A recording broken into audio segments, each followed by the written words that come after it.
इसके पहले हमने जो 4 टीमें डिस्कस की हैं उनको ऑक्शन स्ट्रेटजी में ज़्यादा स्ट्रेटजी की ज़रूरत है नहीं, क्योंकि शायद ज़्यादा उनके पास स्लॉट भी नहीं और पर्स भी नहीं है। लेकिन अब आने वाली टीमें कुछ ऐसी हैं जिनको थोड़ी बहुत नहीं बल्कि अच्छी शॉपिंग करनी है, जिनके पास आपको प्लेइंग 11 में 12 में क्लियरली लूपहोल्स देखने को मिलेंगे जो अभी इसके पहले की टीमों में नहीं देखने को मिल रहे थे। So this is gonna be very interesting and we are going to discuss about Delhi Capitals, हमारे दिल वालों की टीम। उनके साथ रहेगी सनराइजर्स हैदराबाद। आखिर देखते हैं कि दोनों टीमें किस स्ट्रेटजी के साथ मैदान में नहीं एक्चुअली ऑक्शन में उतरने वाले हैं। शुरुआत कर लेते हैं दिल वालों की दिल्ली कैपिटल्स से। और ये बात आपको याद रहे कि दिल्ली ने 2025 में काफ़ी अच्छा किया था, शुरू में काफ़ी अच्छा किया, फिर बीच में लड़खड़ा गए। इसका मतलब ये है कि यूनिट तो अच्छी जुटा ली थी, बस वो कंसिस्टेंटली परफॉर्मेंस निकल कर आ नहीं पाई। लेकिन जब आप इनके रिलीज खिलाड़ी देखेंगे उसमें भैया भतेड़े से आपको विदेशी नजर आते हैं। डोनोवन फरीरिया ट्रेड हो गए, दर्शन नालकंडे चले गए, फाफ चेक फ्रेशर चले गए। याद रखना कि ये दोनों पिछले सीजन इस टीम के ओपनर्स थे। मनवंत कुमार चले गए, मोहित शर्मा चले गए शदीकुल्ला अटल। जिसका मतलब यह है कि आपके पास 8 स्लॉट है, लेकिन उनमें से 5 विदेशी का है। भतेड़े से भर भर के विदेशी खिलाड़ी ये टीम टारगेट करेगी, और सिर्फ विदेशी टारगेट करके खत्म भी कर दे तो ज़्यादा सरप्राइज मत होना, क्योंकि इनके पास पर्स है 21.8 करोड़ की पर स्लॉट है इस टीम के पास। ऐसी टीम आ गई है पहली जिसके पास स्लॉट आपको नजर आएगा। ओपन कौन करेगा? केएल राहुल मुझे लगता है अब ओपन कर जाएंगे विकेट कीपर के तौर पर। हालांकि I won't mind him batting at number 5 as well, पर अगर वो ओपन करते हैं तो ज़्यादा बेटर है। उनका पार्टनर कौन है? नहीं है, न फाफ है न जेक है, एक पार्टनर आपको चाहिए। नंबर 3 कौन खेलेगा ये भी एक सवाल है। नंबर 4 पर तो आप ट्रेड करके नीतीश राणा लेकर आए हैं, which is much needed boost for this team. Delhi के लोकल खिलाड़ी हैं और भैया थोड़ा सा कमाल धमाल आपके लिए कर सकते हैं, स्पिन अच्छी खेल सकते हैं, एक बहुत अच्छी फ्लेक्सिबिलिटी दे रही है कि केएल राहुल ओपन कर जाए। एक इंडिकेशन भी है दिल्ली का कि वो केएल से ओपन कराना चाहते हैं, तभी शायद नीतीश राणा मिडिल ऑर्डर में आए हैं। इसके बाद होंगे Stubbs, Akshar, Vipraj Nigam, Kuldeep Yadav, Mukesh Kumar, Mitchell Starc and T Natarajan. और इंपैक्ट प्लेयर के तौर पर ऑब्वियसली मैं आशुतोष को देखता हूं। तो जो सबसे बड़ा इस टीम के प्लेइंग 12 में कंसर्न है वो इनका टॉप ऑर्डर है। उसके बाद आपको 11 सेटल नजर आती है। आपको शायद सिर्फ बैकअप्स की तलाश है, क्योंकि उसके बाद बहुत स्ट्रॉन्ग आपकी टीम है, कंसीडरिंग कि टी नटराजन आपके लिए फिट एंड अवेलेबल हो for throughout the tournament. That is going to be very important. और फिर रही बात इस टीम के टारगेट एरियाज को लेकर, तो मैं आपको एक बात क्लियर कर दूं, मैं इस टीम के ज्यादा एरियाज नहीं बताऊंगा, स्पेशली जो बैकअप एंड ऑल में चाहिए वो उतना डिस्कस नहीं करेंगे। पिछली वाली टीमों के हमने बैकअप ही डिस्कस किए थे, क्योंकि वही उन्हें चाहिए थे। यहां पर मैं इनकी टॉप प्रायोरिटी ही डिस्कस करूंगा। बैकअप में तो आप जिसको चाहो रख लेना, लेकिन इनके जो सबसे ज्यादा प्रायोरिटी होंगे वो होंगे top order batter. For sure आपको चाहिए ही चाहिए। दूसरी टीमों को चाहिए होगा नहीं होगा उनके ऊपर डिपेंड करता है, आपकी नेसेसिटी है। आपको चाहिए मुझे लगता है कि डेथ ओवर के गेंदबाज, क्योंकि इंजरी कंसर्न्स रहेंगे टी नटराजन के भी साथ, मिचेल स्टार्क के भी साथ। आई मीन अब आपके पास टी नटराजन और मिचेल स्टार्क हैं, if they are available, they are fit, your team is absolutely fine, but you certainly need a backup. क्योंकि दुष्मंता चमीरा भी है तो वैसे मुकेश कुमार भी, बट कितना ट्रस्ट करते हो आप? मेरे हिसाब से तो रिलीज भी कर सकते थे। वहां पर दिल्ली ने रिस्क नहीं लिया है, तो ऑक्शन में भी आपके पास विकल्प रहेगा कि आप ज्यादा रिस्क मत लो। अब आपके पास 8 स्लॉट है, पर मुझे लगता नहीं है नेसेसरी कि आपको सारा फिल करने की जरूरत है। But this is very important कि आप जो आपके बड़े लूप होल्स हैं उनके लिए टॉप क्वालिटी प्लेयर्स टारगेट करें। तो ऐसे में अगर बात करें इनके टॉप ऑर्डर बल्लेबाजों को लेकर, तो मुझे लगता है कि यार Jonny Bairstow is definitely a very tempting option. I mean मुझे लगता है जॉनी बेस्टो ने बहुत अच्छा किया है और आईपीएल का एक बहुत वास्ट एक्सपीरियंस लेकर आते हैं। He is definitely a very very good option for Delhi Capitals, जिनको सीरियसली कंसीडर करना चाहिए। कर सकते हैं जॉर्डन कॉक्स को भी, और जैसा मैंने बता रखा है पहले भी कि प्लेयर ऑफ द मैच रहे हैं इन दी 100 में। विकेट कीपर बल्लेबाज को ऑप्शन देते हैं, तो वो जो विकेट कीपिंग का एक एक्स्ट्रा विकल्प आपको चाहिए रहता है अपार्ट फ्रॉम केएल राहुल, वो भी आपको बड़ी आसानी से आपकी टीम में मिल जाएगा। हालांकि वैसे भी आपके पास विकेट कीपर्स तो हैं ही, तो उसकी कोई टेंशन नहीं है, बट एक ऑप्शन है। और इनफैक्ट जॉर्डन मुझे लगता है कि वो क्योंकि दुबई कैपिटल्स के साथ भी साइन हो रखे हैं, देयर इज हाई चांसेस कि ये टीम उनके पीछे जाए। एंड वो हाल फिलहाल में काफ़ी ट्रेंडिंग ऑप्शन है, काफ़ी फॉर्म वाले ऑप्शन है, तो उनकी तरफ देखा जा सकता है टिम रॉबिन्सन के बीच, जो कि हाल फिलहाल में टॉप ऑर्डर में काफ़ी अच्छा कर रहे हैं। टिम साइफर्ट हो गए, फिन एलन हो गए, इनकी तरफ देखा जा सकता है। या फिर maybe Jake Fraser McGurk को अकेन आप ट्रस्ट करते हो तो लोअर प्राइस में ले आओ, पर शायद मुझे लगता है कि टीम उधर नहीं देखेगी।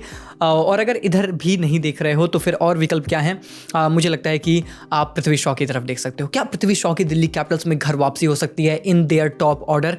This is a very big question and इसका मतलब एक कोई कंक्रीट आंसर नहीं है, पर हो भी सकता है। मतलब देखते हैं कि दिल्ली कैपिटल्स मैनेजमेंट क्या सोचता है।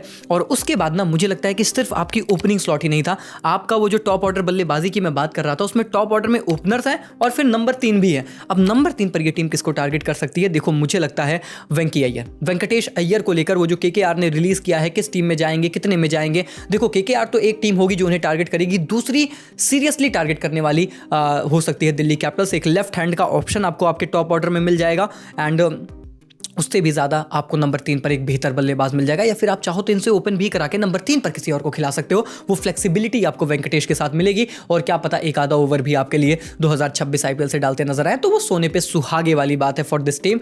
मुझे लगता है टारगेट कर सकते हैं, या फिर अगर आप विदेशी विकल्प ढूंढ रहे हो, देखो मैंने सारे ऑप्शन रखे हैं। You can go for someone like Daryl Mitchell. Daryl Mitchell हाल फिलहाल में काफ़ी अच्छा कर रहे हैं, T20s में अच्छा करते हैं, एक बेहतर ऑलराउंडर है, टॉप ऑर्डर में अच्छी बल्लेबाजी करते हैं, स्पिनर्स बहुत अच्छे से बैश करते हैं। तो वो उस तरफ दिल्ली देख सकती है केएल राहुल के साथ अब पार्टनर जो थोड़ा सा एक्सेलरेट करके खेले, एंड या फिर आप गो ग्रीन मिशन के साथ जा सकते हो, पर मुझे लगता है कि वो आपके थोड़ा सा बजट के बाहर रहेंगे।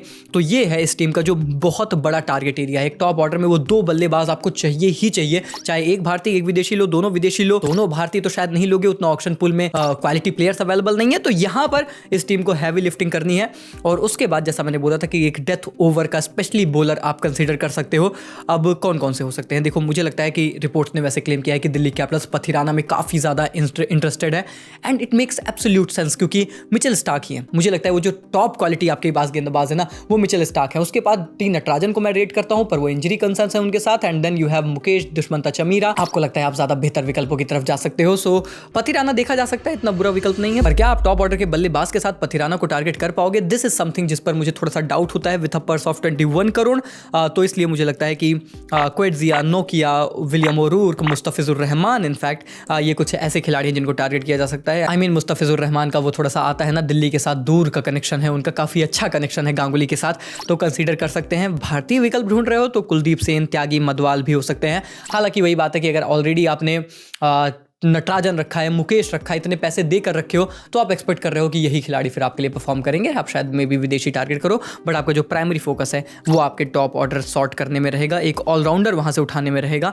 उसके अलावा तो मुझे नहीं लगता ये टीम ज़्यादा और कहीं परेशान होगी। बाकी सारे विकल्प, सारे बेसिस कवर्ड है, उसके बाद आप बस बैकअप टारगेट करोगे। एंड बात हो अगर हैदराबाद टीम के बारे में, तो हैदराबाद को लेकर मेरा एक ही परसेप्शन रहा है कि they know that they want to play one brand of cricket, और वो उसी के साथ स्टिक करेंगे, which is destruction, destruction and destruction.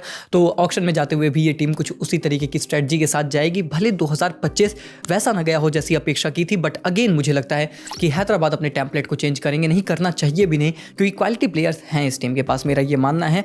Release खिलाड़ियों की लिस्ट में शामी को ट्रेड कर दिया, क्योंकि शायद इन्हें लगा कि वो हमारे लिए इफेक्टिव नहीं है, वो भुवनेश्वर कुमार नहीं हो सकते, हमें और बेटर रिप्लेसमेंट की जरूरत है। Atharva Taide, Sachin Baby, Abhinav Manohar, Wiaan Mulder, Adam Zampa, Simarjeet Singh and Rahul Chahar has been released. 2 नाम इसमें देख रहे होंगे आप, एक है एडम जैम्पा का, दूसरा है राहुल चहर का, विच टेल्स यू कि स्पिनर की भारी दरकार पड़ने वाली है। इस टीम के पास 25.5 करोड़ रुपए हैं, और स्लॉट है 10, जिसमें 2 विदेशी आप टारगेट कर सकते हो।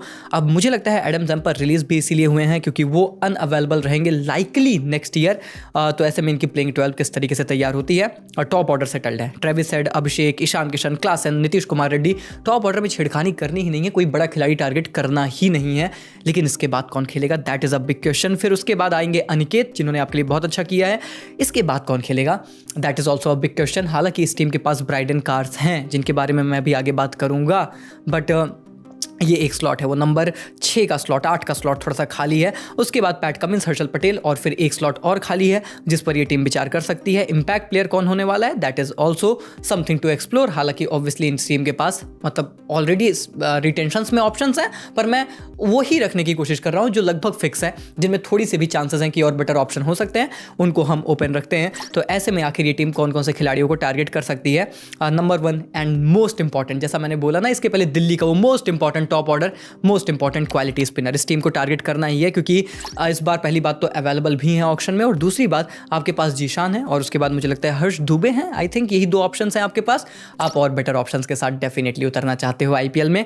एक ऑलराउंडर आपको टारगेट करना ही करना है, क्वालिटी ऑलराउंडर, बिग ऑलराउंडर, वो कुछ ऐसा टैग के साथ could be loading for this team. और उसके बाद मुझे लगता है फास्ट बॉलर चाहिए, वो स्पेशली पावर प्ले का फास्ट बॉलर आपको चाहिए ही चाहिए। आपने शामी भी जाने दिया, पैट कमिंस का जोड़ीदार नहीं है, वो मतलब कोई उनके सहयोग करता ही नहीं है, and that is a big big issue for this team. और स्पेशली क्योंकि अब आपके पास वरुण एरॉन आ चुके हैं, तो मुझे लगता है कि आप थोड़ा सा क्वालिटी इंडियन गेंदबाज वो थोड़े से स्काउट करके ले आने का प्रयास कर सकते हो। तो भैया किसको लेकर आएंगे, who are they going to target. सबसे पहले बात करें क्वालिटी स्पिनर की, तो अगेन आपके पास बड़े सारे विकल्प है, पर मुझे लगता है कि आपने ही राहुल चहर और जैम्पा जैसे गेंदबाजों को जाने दिया है, तो मुझे लगता है कि बिश्नोई और कर्ण में से किसी एक को ये टीम एक्वायर करने का भरसक प्रयास करने वाली है, या फिर आप स्काउट करके कुछ और बेटर स्पिनर्स लेकर आओ। पर मुझे लगता है कि इनमें से कोई एक ये टीम बहुत टारगेट करेगी, उसके लिए थोड़े ज़्यादा पैसे लगा देने भी पड़े तो इनको उतना ज़्यादा हर्ज नहीं होगा। They are definitely going to target an all-rounder, and मुझे लगता है आंद्रे रसल हैदराबाद वो एक ऐसी पोटेंशियल टीम है जिसको आंद्रे रसल की ज़रूरत है, जो इनके लिए वो नंबर 6 पर आकर वो विस्फोटक बल्लेबाजी भी करे, इनके लिए वो ऑलराउंड कैपेबिलिटीज़ भी ला कर दे, because this team has actually struggled with their bowling options as well, क्योंकि वो आपके लिए क्लास है। निशान किशन हो गए, हेड हो गए, आई मीन हेड कैन बोल, अभिषेक कैन बोल, बट कितनी रिलायबिलिटी आप उन पर रखते हो वो एक देखने वाली बात होती है। तो मुझे लगता है कि उस लिहाज से अगर आप मतलब नंबर 8 पर ब्रायडन कार्ड्स को खिला भी लो, I mean Brydon Carse is a multi talented asset जिनको आप बहुत ज़्यादा इग्नोर कर रहे हो, पर वो बंदा काफ़ी अच्छी गेंदबाजी करता है और बल्लेबाजी भी लोअर डाउन द ऑर्डर काफ़ी अच्छी कर सकता है। तो अगर इनके लिए क्योंकि अब आपके लिए कमिंस और हेड और क्लासन तो फिक्स है, ब्रायडन कार्ड्स खेल गए तो फिर आप रसल नहीं ले सकते हो, पर अगर रसल ले लिया तो फिर ब्रायडन कार्ड्स नहीं खिला पाओगे। So that is going to be a puzzle, क्योंकि 3 विदेशी तो आपके फिक्स है, एक ही स्लॉट है। अब उसमें अगर आप आंद्रे रसल को लेना चाहते हो तो ले लो, नहीं तो ऑलरेडी आपके पास ब्रायडन कार्ड्स हैं और वो काफ़ी हैंडी ऑलराउंडर भी हैं, पावर प्ले में गेंदबाजी भी कर सकते हैं अगर आप उनको ट्रस्ट करते हो। पैट कमिंस के साथ जो जोड़ीदार की मैं बात कर रहा हूँ वो भी आपका एक तीर से 2 निशाना हो सकता है। नहीं तो फिर आप कुछ और विकल्प भी देख सकते हो, जैसे कि ग्लेन मैक्सवेल हो गए, जो आपका थोड़ा सा स्पिन प्रॉब्लम भी सॉल्व करेंगे, एज वेल एज आपको हिटर भी एक देंगे, पर शायद वो उतना कॉम्बिनेशन के साथ काम ना करे। सो थोड़ा सा ट्रिकी है कि किस तरीके का कॉम्बिनेशन बनाना चाहती है हैदराबाद, और वो थोड़ा सा स्ट्रगल करते हैं ना कि मतलब अब एक विदेशी आप और रख सकते हो, वो या तो कार्ड्स हो जाए या फिर आप रसल ले आओ या फिर आप मैक्सवेल ले आओ, जो भी लेकर आओ, but that there is just 1 slot जो आप विदेशी का फिल कर पाओगे। बाकी आपको भारतीय यूनिट की तरफ थोड़ी सी इन्वेस्टमेंट करने की ज़रूरत है, और इसीलिए जब आप बात करेंगे थोड़ा सा इनके तेज़ गेंदबाजों के विकल्प की तरफ, तो मुझे लगता है कि डेफिनेटली एक तो बैकअप में आप टारगेट कर सकते हो थोड़ा सा पेस अटैक, चाहे वो नोकिया हो, मैट हेनरी हो, टोपली जैसे गेंदबाज हो, पर मुझे लगता है ना कि विदेशी से ज़्यादा ये टीम एक्चुअली में थोड़ा सा इंडियन विकल्पों की तरफ जाएगी, और इसीलिए मुझे लगता है कि आकाश मदवाल, सकारिया, नागरकोटी, मोहित शर्मा एंड दर्शन नालकंडे, इनमें से किसी को भी आप टारगेट कर सकते हो और भी विकल्प देख सकते हो। इनफैक्ट एक तो मुझे लगता है कि हो सकते हैं मनी घेरवाल भी, क्योंकि सिमरजीत को आपने रिलीज़ कर दिया, वो थोड़ा सा एक्सपेंसिव भी थे वो थोड़ा, लेकिन याद रखना कि वो थोड़ा सा वो टॉल एंगल से गेंदबाजी करते हैं, वो थोड़ा सा लाइक रिप्लेसमेंट हो सकते हैं कि आके हिट द डेक गेंदबाजी, वो एक अच्छे एंगल के साथ कुड बी दैट फैक्टर जो गरेवाल की तरफ टीम देख सकती है। स्काउटिंग की मैं थोड़ी सी बात कर रहा हूँ, बाकी उसके अलावा Sunrisers Hyderabad have some work to do, there is no doubt about it कि थोड़ी सी मेहनत करनी पड़ेगी, थोड़ा सा देखना पड़ेगा कि वो middle order, lower middle order, वो फिनिशर डिपार्टमेंट में किसको लेकर आया जाए और फिर इस पर्स के साथ किसको हम लेकर आ सकते हैं।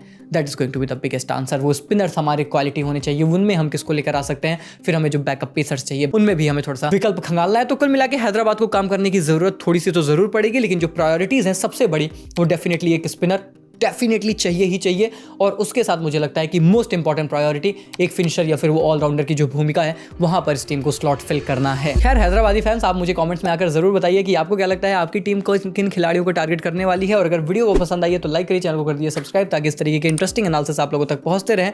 मिलते हैं तब तक के लिए, take care, good bye, thank you so much.